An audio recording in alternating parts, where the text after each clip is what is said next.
안녕하세요. 안드로이드 MVI 발표를 맡은 최재호입니다. 제가 지금 근무하고 있는 마이리얼트립의 안드로이드 앱은 MVI 아키텍처를 기반으로 만들고 있습니다. MVP나 MVVM에 비해 MVI는 아직 여러분들에게 조금 생소할 수도 있는데요. MVI를 상용 앱에 적용하며 얻은 경험을 바탕으로 오늘 얘기 나눠보려고 합니다. 먼저 간단하게 제 소개를 하겠습니다. 저는 2010년부터 안드로이드 앱과 SDK를 개발해 왔고요. 이런 회사들을 거쳐서 지금은 마이리얼트립에서 안드로이드 앱을 개발하고 있습니다. 오늘 말씀드릴 주제는 안드로이드 MVI 아키텍처입니다. 크게 세 가지 파트로 나눠서 말씀드리려고 하는데요. 첫 번째로 MVI 아키텍처 패턴에 대한 전반적인 개념에 대해 먼저 짚어볼 거고요. 다음으로 우리 팀이 MVI를 선택한 이유, 마지막으로 박스라는 오픈소스 프레임워크에 대해서 소개해 보려고 합니다.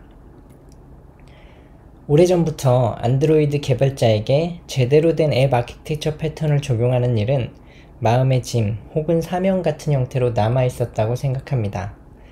안드로이드에서 앱을 개발하는 일은 그 자체로 하나의 패턴을 적용하기가 매우 까다로운 구조로 구성되어 있기 때문인데요. 이런 어려움 속에서도 안드로이드 앱에 앱 아키텍처를 적용하려는 시도는 그동안 꾸준히 진행되었습니다. 대표적으로 MV 시리즈들이 있죠. 이 영상을 보시는 여러분들은 이미 MV 시리즈들을 알고 계실 겁니다. 예를 들어 MVP나 MVVM 같이 말이죠. 그런데 혹시 MVI도 들어보셨나요? 오늘은 MV 시리즈의 막내격인 MVI에 대해서 얘기해 보려고 합니다. 문제는 상태입니다. 안드로이드 앱을 개발하는 일은 복잡한 작업이지만 단순하게 생각해보면 상태를 관리한다고 표현할 수 있습니다. 사용자에게 전달하고 싶은 정보나 오류사항을 표현하는 일을 비롯해서 화면에 표시되는 모든 것은 앱의 상태라고 볼 수 있습니다. 앱에서 발생하는 대부분의 문제는 그 앱의 상태가 의도한 대로 처리하지 않은 경우 발생합니다. 예를 들어 볼까요? 로딩 중을 표현하고 싶은 상태와 로딩 후 데이터가 표시되는 상태가 충돌하면 바로 이런 상황이 펼쳐집니다. 이미 로딩이 끝나 나라도 국기도 표시되었지만 아직도 로딩 중 상태는 사라지지 않고 있죠. 이걸 보고 계신 여러분들도 아마 종종 이런 문제를 경험해 봤을 것입니다. 자, 그럼 이런 상태의 충돌은 왜 일어날까요?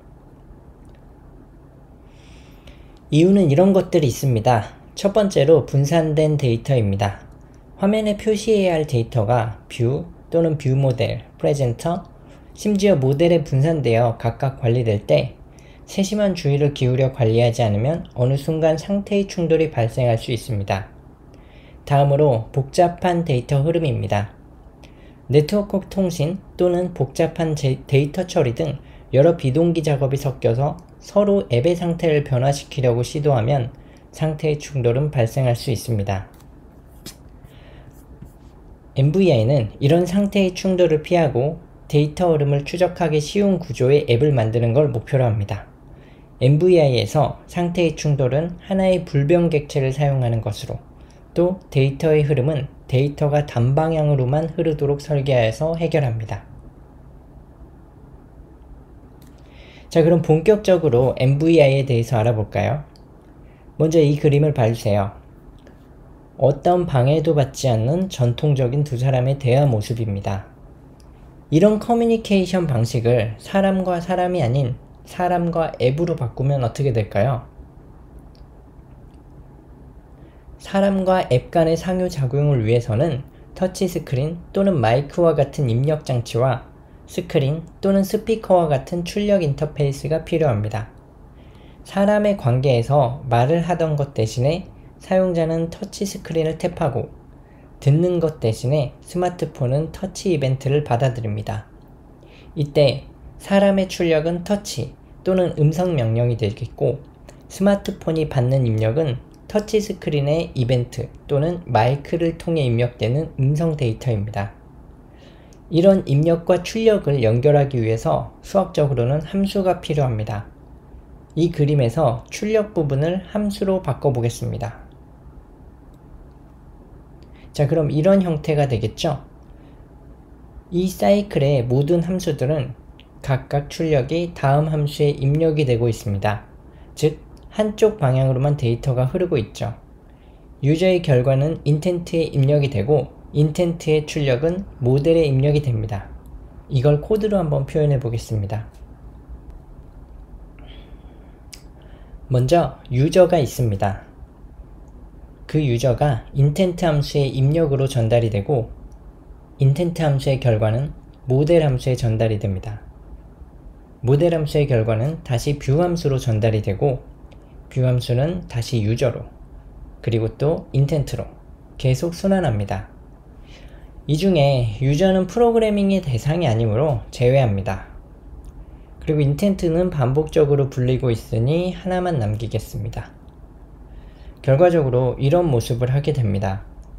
각각의 함수가 어떤 입력과 출력을 갖는지 좀 더 자세히 알아볼까요? 먼저 인텐트 함수는 의도, 즉 인텐트를 리턴합니다. 의도는 앱의 변화를 일으키려는 의지, 즉 이벤트 또는 액션이라고 볼 수 있습니다. 그 값은 모델 함수의 입력으로 전달됩니다. 모델 함수는 인텐트를 받아 모델을 리턴하는데 모델은 앱의 상태를 나타냅니다. 자, 마지막으로 모델, 즉 앱의 상태를 전달받은 뷰 함수는 리턴 값이 없습니다. 대신 화면에 상태에 맞는 뷰를 렌더링합니다. 그럼 렌더링된 내용은 유저가 눈으로 보게 되겠죠? 그걸 확인한 유저는 추가적인 인터랙션을 시도할 것이고 그럼 인텐트 함수로부터 다시 사이클이 시작됩니다. 자, 유저는 잠시 있고 여기 함수들이 남긴 결과물들만 하나씩 남겨볼까요? 모델, 뷰, 인텐트 이 셋을 우리는 MVI라고 부릅니다. 정리하자면 MVI는 의도를 상태로 만들어 표시하는 일련의 과정을 나타낸다고 할 수 있습니다. 뷰가 의미하는 건 그동안 접해왔던 MV 시리즈들과 크게 다르지 않습니다. 다만 MVC, MVP, MVVM에서 컨트롤러, 프레젠터, 뷰 모델이 앱의 주요 로직을 처리하는 실제 컴포넌트를 지칭하는 의미로 사용됐던 것과는 다르게 MVI의 I는 앱의 상태를 바꾸려는 의도를 의미합니다. 이름의 중요한 한자리를 다른 MV 시리즈들처럼 구조적인 컴포넌트에 할당하지 않았다는 것은 MVI가 다른 앱 아키텍처와는 다른 시각을 갖고 있다는 점을 시사합니다. MVI는 안드로이드 앱을 어떤 구조로 구성해야 하는지에 대한 문제보다 앱의 상태와 데이터 흐름을 어떻게 다룰지에 대한 패러다임에 가깝습니다. 실제로 여러분이 MVI 예제 코드를 찾는다면 프레젠터나 뷰 모델을 기반으로 작성된 코드를 쉽게 찾을 수 있습니다. 자, 지금까지는 MVI의 개념에 대해서 살펴봤습니다. 지금부터는 우리 팀이 왜 MVI를 선택했는지에 대한 이야기를 해보겠습니다. 사실 MVI를 도입하기 전 마이리얼트립 앱은 MVP와 MVVM이 혼재된 형태로 개발되어 있었습니다. 우리는 코드의 관리와 유지보수 비용을 줄이기 위해서 하나의 아키텍처를 선택해서 통합하기로 했고 아키텍처 선택을 위해 기준이 되는 두 가지 조건을 설정했습니다. 화면을 보고 계신 조건인데요. 첫 번째로 유의미한 테스트가 가능할 것, 두 번째로 디버깅이 쉬울 것입니다. 아주 지극히 평범하고 수용 가능한 조건이죠. 그래서인지 MVP, MVVM 모두 저 조건을 만족했습니다. 하지만 문제가 있었죠. 문제는 잘 짜여진 코드여야 위 조건을 달성할 수 있다는 점입니다. 당연한 얘기인가요? 실제로 대부분의 상용 프로덕트는 팀 단위로 개발이 이루어집니다. 팀원들은 각자의 개성이 있고 결과물에 대한 기준이 다릅니다. 그리고 각자 가지고 있는 역량도 다릅니다. 때문에 잘 짜여진이라는 높은 기준을 꾸준히 유지하는 건 굉장한 노력이 필요합니다. 저는 누가 개발을 해도 일정한 수준의 결과물이 나올 수 있는 아키텍처를 원했고 앞선 두 가지 조건에 다음과 같은 조건을 추가했습니다. 황당한 조건이죠. 스스로도 이루어지기 어려운 목표라고 생각했지만 저는 MVI에서 그 가능성을 찾았습니다. 이유는 간단했습니다. MVI는 각각의 역할이 명확합니다. 인텐트는 의도만 담고 있고 뷰는 상태를 받아 렌더링하는 역할만 수행합니다. 따라서 이 두 개의 컴포넌트는 개인의 역량에 따라 구조적인 문제가 발생하기 어렵습니다. 인텐트를 처리해서 새로운 상태를 생성하는 부분, 즉 모델을 정규화시킬 수 있다면 이루어지기 힘들어 보였던 3번 조건을 충족할 수 있을 거라고 생각했습니다. 이런 생각을 현실화시키기 위한 고민으로부터 출발한 프로젝트가 다음으로 소개해드릴 박스 프로젝트입니다. GitHub 박스 페이지에서 박스를 이렇게 소개하고 있습니다. 쉽게 풀어서 말하자면 박스는 MVI 아키텍처로 안드로이드 앱을 개발할 수 있도록 도와주는 코틀린 기반 프레임워크입니다. 자, 여기에 블루프린트라는 단어가 보이는데요.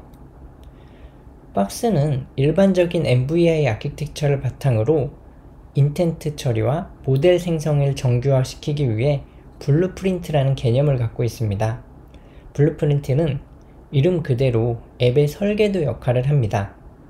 앱에서 발생하는 이벤트와 앱의 상태의 상호관계를 DSL로 선언해 두면 나머지는 박스가 알아서 처리하도록 설계되어 있습니다.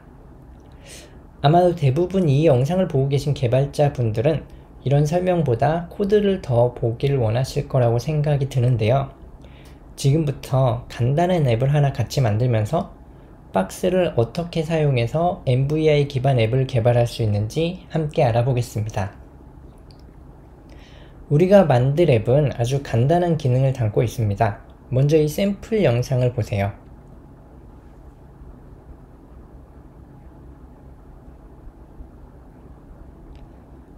자, 아주 간단한 기능을 가지고 있는 앱인데요. 이 앱이 가지고 있는 기능은 서버에 이미지 데이터를 요청하고 서버 응답으로 가져온 이미지 목록을 화면에 표시합니다. 이미지를 불러오는 도중에는 진행 중 상태를 표시하고 로드가 실패하면 에러 화면을 보여줍니다. 자, 여기 빠져 있는데 에러 화면에서는 이미지 데이터 요청을 재시도할 수 있는 기능도 포함되어 있습니다. 자, 그럼 박스를 이용해 이 앱을 한번 만들어 보겠습니다. 그 전에 한 가지 앞서 설명하지 못했던 개념이 있습니다. 앞서 살펴봤었던 다이어그램에서 MVI는 이렇게 순환하고 있었습니다. 하지만 실제 우리가 개발하는 앱은 이렇게 아름다운 사이클만 순환하기가 어렵습니다. 사용자의 의도가 앱의 상태를 즉각적으로 전환하기가 어려운 작업들이 있기 때문인데요. 예를 들어서 시간이 오래 걸리는 백그라운드 작업이나 API 통신 또는 토스트나 다이얼로그 노출 같은 인스턴트 뷰 같은 것들입니다. MVI에서 이런 작업을 사이드 이펙트라는 개념으로 처리합니다. MVI 사이클에 사이드 이펙트가 추가된 모습입니다. 사용자의 의도가 모델 함수를 거쳐 새로운 상태로 나타날 때 필요에 따라서는 사이드 이펙트가 실행됩니다. 원래의 MVI 사이클과는 무관하게 처리된 사이드 이펙트는 작업이 끝난 이후에 새로운 인텐트가 돼서 다시 사이클에 합류할 수 있습니다. 자, 이 MVI 다이어그램의 컴포넌트들이 박스에서는 어떻게 표현되는지 한번 알아보겠습니다. 먼저 의도라고 표현했었던 인텐트 함수의 결과물인 인텐트는 박스에선 좀 더 직관적인 이름인 박스 이벤트라고 부릅니다. 다음으로 앱의 상태를 낸다고 말씀드렸던 모델 함수의 결과물인 모델은 박스에서는 좀 더 직관적인 이름인 박스 스테이트라고 부릅니다. 다음으로 사이드 이펙트. 사이드 이펙트는 우리가 흔히 개발해서 사용하는 그 사이드 이펙트의 의미와 혼돈이 있을 수가 있어서 다르게 불러보려고 했지만 박스에서도 사이드 이펙트라는 명칭을 그대로 사용합니다. 자, 이렇게 해서 3가지 컴포넌트가 박스의 기본을 이루는 컴포넌트입니다. 이 컴포넌트들을 사용해서 인텐트 함수와 모델 함수가 수행하는 역할을 하는 것을 박스 VM이라고 부릅니다. 일반적인 MVVM 아키텍처에서 뷰 모델이라고 보시면 될 것 같습니다. 실제로 박스 VM은 뷰 모델을 구현하여 만들어졌습니다. 자, 마지막으로 사용자가 볼 수 있는 화면을 제공하는, 즉 뷰 함수의 역할을 수행하는 것을 박스 뷰라고 부릅니다. 아시다시피 안드로이드에서 뷰는 대표적으로 액티비티와 프래그먼트를 들 수 있죠. 박스 뷰에서는 각각의 구현을 위해 박스 액티비티와 박스 프래그먼트를 제공하고 있습니다. 이상으로 살펴본 3개의 기본 컴포넌트와 박스 VM, 박스 뷰를 구현하면 하나의 화면을 구성하는 것이 가능해집니다. 자, 생소한 개념이 많아서 다소 어렵게 느껴지실 수도 있는데요. 간단하게 정리해 보겠습니다. 자, 박스 이벤트, 박스 스테이트, 사이드 이펙트. 박스에는 이렇게 3가지 기본 컴포넌트들이 있고요. 이 컴포넌트는 MVI의 기본 요소이기도 합니다. 자, 이벤트가 상태를 만들고 상태가 사이드 이펙트를 일으키죠. 따라서 어떤 이벤트가 어떤 상태를 만들고 어떤 사이드 이펙트를 일으키는지에 대한 정의가 필요합니다. 그런 정의를 담고 있는 설계도가 바로 블루프린트입니다. 그리고 그 블루프린트는 앞서 설명한 박스 VM, 즉 뷰 모델에 선언합니다. 그리고 그 VM은 박스 뷰, 즉 액티비티에 포함되어 동작합니다. 우리 앱도 이런 순서로 살펴보도록 하겠습니다. 자, 그럼 먼저 스테이트를 한번 만들어 볼까요?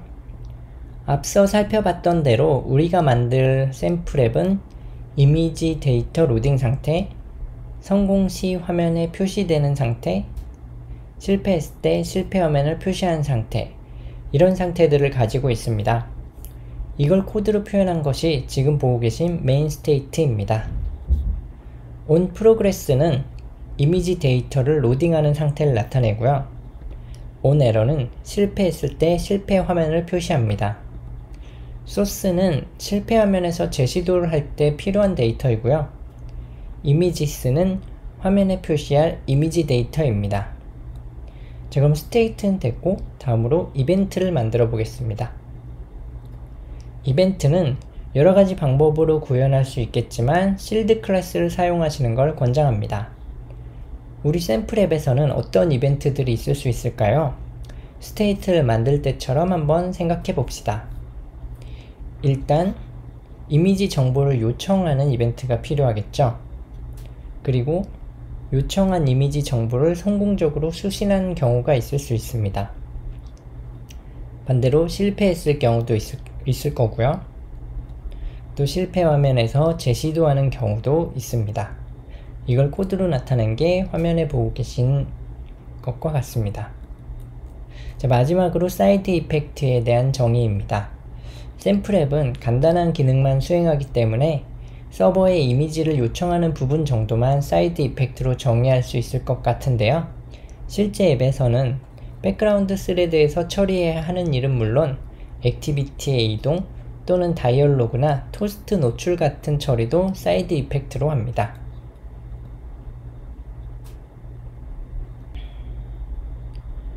자, 그럼 이 그림에서 봤던 순서 중 1번, 2번, 3번은 이미 구현이 되었습니다.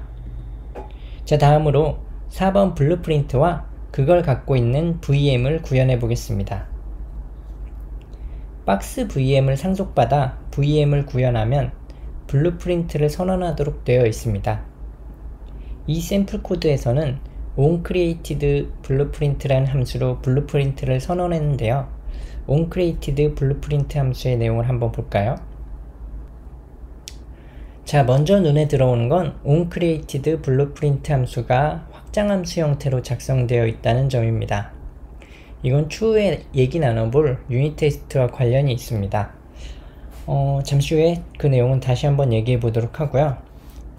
먼저 우리가 정의한 이벤트 중에 이미지 요청 이벤트 하나를 블루프린트에 작성해 보겠습니다. 블루프린트는 박스 VM의 블루프린터 빌더로 작성할 수 있습니다.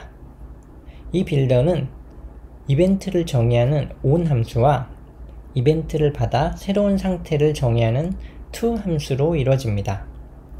먼저 on 함수로 처리해야 하는 이벤트를 선언하고, 이 경우에는 request images라는 이벤트였죠. 또 해당 코드 블록 안에서 to 함수로 바뀔 새로운 상태와 필요하다면 발생시킬 사이드 이펙트를 선언합니다. 이 이벤트의 경우에 상태는 프로그레스 상태를 켜고 에러 상태를 취소하고 리트라이를 위한 이미지 소스를 저장하는 상태를 만든다고 되어 있고요. 그리고 동시에 이미지를 요청하는 사이드 이펙트를 발생시킬 것을 명시하고 있습니다. 자, 그럼 방금 정의한 이벤트에서 요구했던 이미지를 요청하는 사이드 이펙트를 정의해 볼까요? 코드를 보시면 IO라는 이름의 함수와 사이드 이펙트가 선언되어 있습니다. 사이드 이펙트는 해당 사이드 이펙트가 수행되어야 할 디스패처에 따라서 각각 메인, 백그라운드, IO 함수로 선언합니다. 이미지 정보 요청의 경우 디스패처 IO를 사용할 예정이기 때문에 IO 함수를 사용하여 선언했습니다. 이 경우 IO 함수의 코드 블럭은 디스패처 IO에서 수행됩니다. 즉, request images 함수는 suspend 함수로 구현이 가능합니다. 자, 앞서 to 함수에서 전달했던 사이드 이펙트는 사이드 이펙트 함수 내에 it으로 전달됩니다. 그럼 request images의 함수도 구현을 해볼까요? request images 함수는 네트워크를 사용하여 통신하기 때문에 앞서 말씀드린 대로 suspend 함수로 구현이 되어 있습니다. 주목할 만한 점은 상태, 이벤트, 사이드 이펙트에 대한 정의가 아니기 때문에 블루프린트가 아닌 VM 코드에 직접 구현을 했다는 점이고요. 사이드 이펙트 개념을 설명해 드릴 때 말씀드린 것과 같이 사이드 이펙트는 새로운 이벤트를 결과로 반환할 수 있습니다. 자, 우리 예제에서는 이미지 요청에 성공했을 때 성공 이벤트를, 실패했을 때 실패 이벤트를 반환해 보겠습니다. 이 함수가 반환한 이벤트들은 바로 블루프린트에 정의된 동작을 수행합니다. 하지만 우리가 작성한 블루프린트엔 아직 성공, 실패 이벤트에 대한 내용이 없는데요. 자, 나머지 이벤트도 마저 정의해 보겠습니다. 자, 나머지 이벤트들이 정의된 코드입니다. 앞서 정의했던 이벤트와 동일한 방법으로 나머지 이벤트들도 정의했고요. 각각의 이벤트가 실제 앱에선 어떻게 동작하는지 간단하게 살펴보겠습니다. 자, 먼저 이미지 요청 이벤트는 프로그레스를 보이게 하고 이미지 요청 사이드 이펙트를 발생시킵니다. 그럼 사이드 이펙트의 결과로 성공이나 실패 이벤트가 반환되겠죠? 먼저 성공일 경우입니다. 성공일 경우엔 프로그레스가 멈추고 이미지가 표시됩니다. 만약에 실패했을 경우라면 마찬가지로 프로그레스는 멈추고 대신 에러 화면이 표시될 것입니다. 자, 그리고 에러 화면에서 다시 시도 버튼을 누르면 리트라이 이벤트가 발생하는데요. 이 이벤트는 이미지 요청 이벤트와 비슷하지만 기존에 표시하고 있던 이미지를 지우기 위해서 이미지스를 초기화하고 있는 점이 약간 다릅니다. 그 외의 동작은 이미지 요청 이벤트와 동일하죠. 자, 이로써 VM 구현까지 마무리되었습니다. 이제 마지막으로 뷰만 구현하면 샘플 앱은 완성됩니다. 자, 그럼 박스 뷰 구현을 위해서 한번 살펴보도록 하겠습니다. 아까 말씀드렸듯이 박스 뷰는 박스 액티비티나 프래그먼트로 구현을 할 수 있는데요. 지금 이 경우에는 박스 액티비티를 사용했습니다. 박스에서 액티비티는 테스트 코드 작성의 편의와 관심사의 철저한 분리를 위해 많은 역할을 하지 않습니다. 박스 구현을 위한 컴포넌트들을 선언하는 역할 정도를 한다고 보시면 될 것 같은데요. 자, 그럼 어떤 내용을 선언해야 하는지 하나씩 살펴보겠습니다. 먼저 화면을 구성한 레이아웃이 있습니다. 화면이 없는 경우에는 생략할 수 있는데요. 주의해야 할 점은 데이터 바인딩을 필수로 사용한다는 점입니다. 다음으로 스테이트를 전달받아 화면을 그릴 렌더러가 필요합니다. 역시 화면이 없는 경우엔 생략할 수 있고요. 그리고 화면에 사용할 뷰를 초기화시키는 뷰 이니셜라이저가 있습니다. 뷰를 초기화시키거나 앱의 첫 이벤트를 발생시키는 데 사용합니다. 마지막으로 바로 전에 같이 구현해봤던 VM을 선언합니다. VM은 안드로이드 뷰 모델을 확장하여 구현되었기 때문에 뷰 모델 프로바이더를 사용하여 얻을 수 있습니다. 자, 그럼 각각의 항목을 좀 더 자세히 살펴보면 먼저 레이아웃입니다. 앞서 말씀드렸다시피 박스는 레이아웃의 데이터 바인딩을 강제하고 있습니다. 레이아웃에 선언된 변수들은 대부분 아까 스테이트를 선언했을 때 사용했던 데이터들인데요. 이 변수들은 추후에 소개할 렌더러에서 값이 할당된 값이 화면에 반영되게 되어 있습니다. 주목할 점은 VM인데요. 박스에서는 레이아웃에 VM을 전달하여 UI로 입력받는 사용자의 인터랙션을 이벤트로 VM에 전달합니다. 세부 구현사항은 다음과 같습니다. 먼저 이미지를 표시하기 위해 사용하고 있는 나스카 뷰입니다. 나스카 뷰는 역시 마이리얼트립에서 만든 오픈소스로 고용량 이미지를 웹뷰를 통해 로드하도록 도와주고 있습니다. 자, 다음으로는 프로그레스 바와 제시도 버튼, 그리고 제시도 텍스트 뷰, 이런 것들이 있습니다. 자, 버튼을 보시면 on클릭 시에 VM의 인텐트 함수로 리트라이 이벤트를 발생시키는 모습을 확인하실 수 있는데요. 이게 조금 전에 설명해드렸던 VM을 데이터 바인딩으로 넘기는 이유라고 보시면 될 것 같습니다.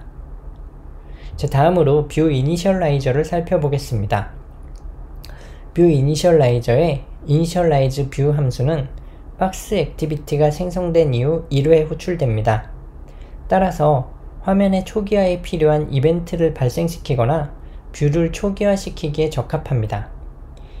이 경우엔 앱이 실행되며 리퀘스트 이벤트를 발생시켜 서버 요청이 시작되도록 구현되어 있고요.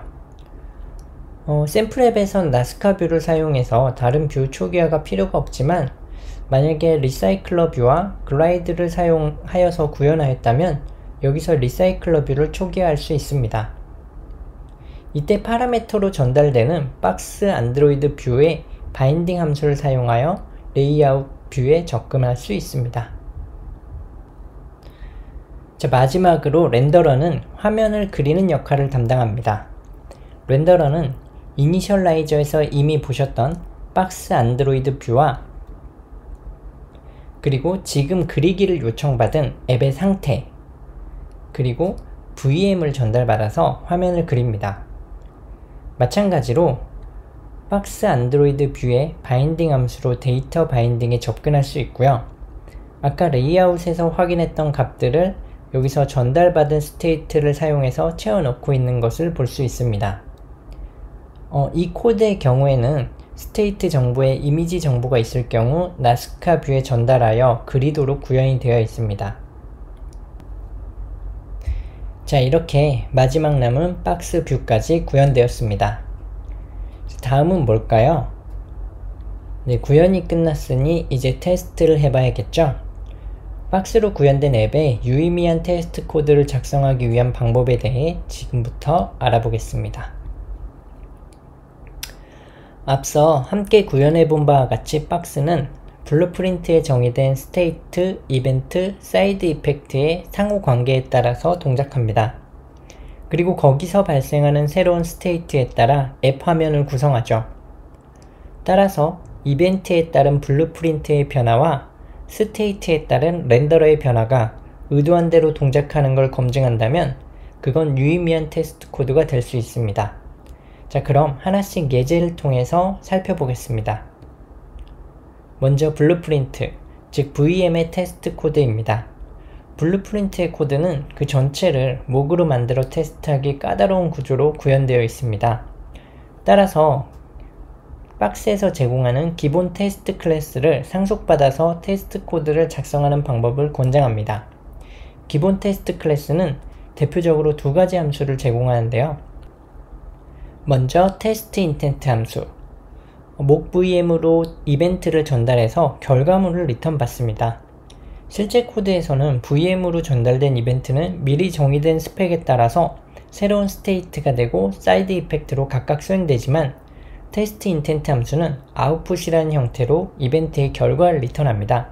그래서 그 아웃풋의 의도한 상태가 되었는지 검증하는 테스트 코드를 작성할 수가 있습니다. 자, 다음으로 두 사이드 이펙트라는 함수들이 있는데요. 앞서 테스트 인텐트 함수의 결과물로 받은 아웃풋에 사이드 이펙트가 포함된 경우 mock VM에서 그 사이드 이펙트를 실행시킬 수가 있습니다. 자, 그럼 코드를 통해서 한번 알아볼까요? 자, 기본 클래스인 VM 테스트를 상속받은 형태는 이렇습니다. 먼저 mock VM을 선언하고 기본 상태를 선언하고 VM의 확장 함수 형태로 선언해뒀던 onCreatedBlueprint 함수를 불러옵니다. 자, 이 경우 mock blueprint라는 함수명을 사용했지만 사실 실제 블루프린트를 가져오고 있는데요. 아까도 말씀드렸듯이 블루프린트는 모킹이 까다로운 구조로 되어 있기 때문입니다. 앞서 설명해드렸던 확장함수로 onCreatedBlueprint를 선언했던 이유는 바로 이 부분 때문에 그렇습니다. 자, 다음으로 실제 테스트 코드입니다. 리퀘스트 이미지 이벤트에 대해 텍스트 코드를 한번 작성해 볼 건데요. 먼저 이미지 소스를 mock 객체를 만들고 VM의 테스트 인텐트 함수를 통해 이벤트를 mock VM으로 전달해 보겠습니다.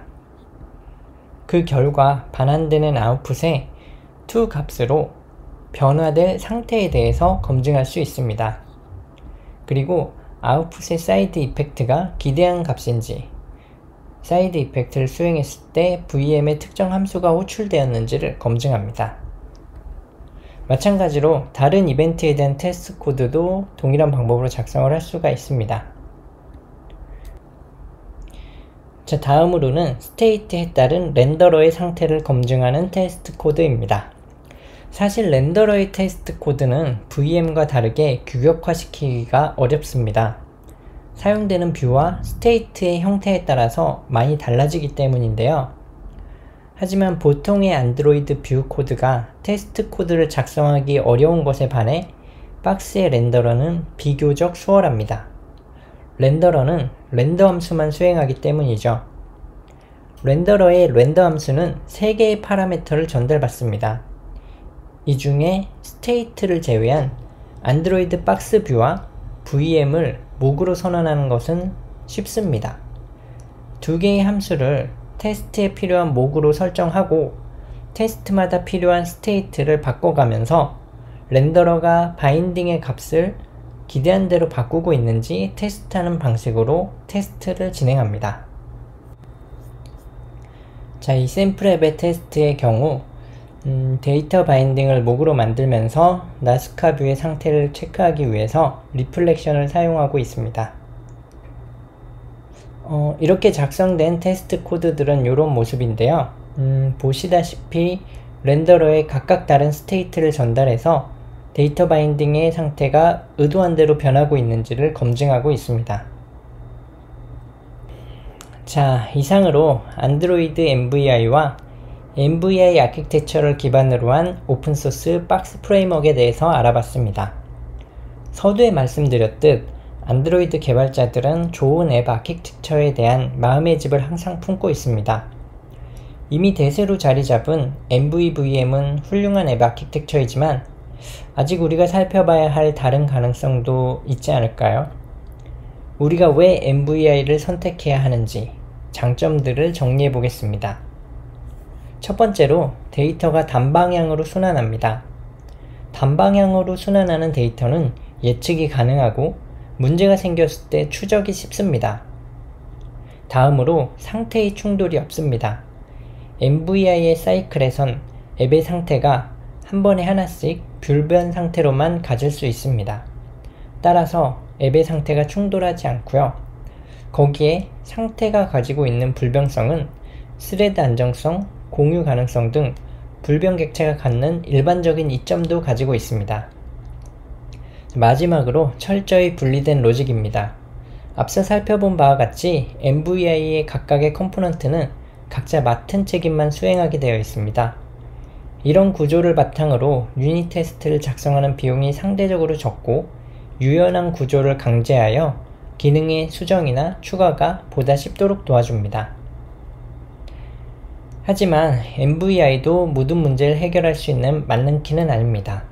당연히 단점도 있고요. 이번엔 MVI가 갖는 단점을 한번 정리해 보겠습니다. 먼저 진입장벽이 높습니다. 새로운 팀원이나 기존의 프로젝트에 적용할 때 러닝 커브가 높은 편입니다. 실제로 새로 입사한 팀원들에게 박스를 소개했을 때 복잡해하던 표정을 잊을 수가 없습니다. 둘째로 파일이 많아집니다. 스테이트, 이벤트, 사이드 이펙트 등 파일 생성이 기본적으로 많고요. 파일이 많아지면서 객체 생성의 비용도 늘어납니다. 마지막으로 작은 UI 변경도 인텐트를 통한 MVI 사이클이 필요하기 때문에 때에 따라선 불편한 경우도 있을 수 있습니다. 자, 이런 단점을 보완하기 위해서 여기 다 소개는 못했지만 박스는 보다 더 좋은 구조의 앱을 만들 수 있는 많은 기능들을 가지고 있습니다. 더 자세한 내용은 박스의 GitHub 사이트에서 확인하실 수 있습니다. 이상으로 오늘 발표를 마치겠습니다. 질문이 있으신 분들은 공개된 Q&A 링크를 통해 남겨주시고요. 다소 생소할 수 있는 개념에 대해 긴 시간 시청해주신 여러분 감사합니다. 마지막으로 이 발표를 준비하며 많은 피드백을 주신 토리님과 마이리얼트립 모바일 팀 여러분에게도 감사합니다.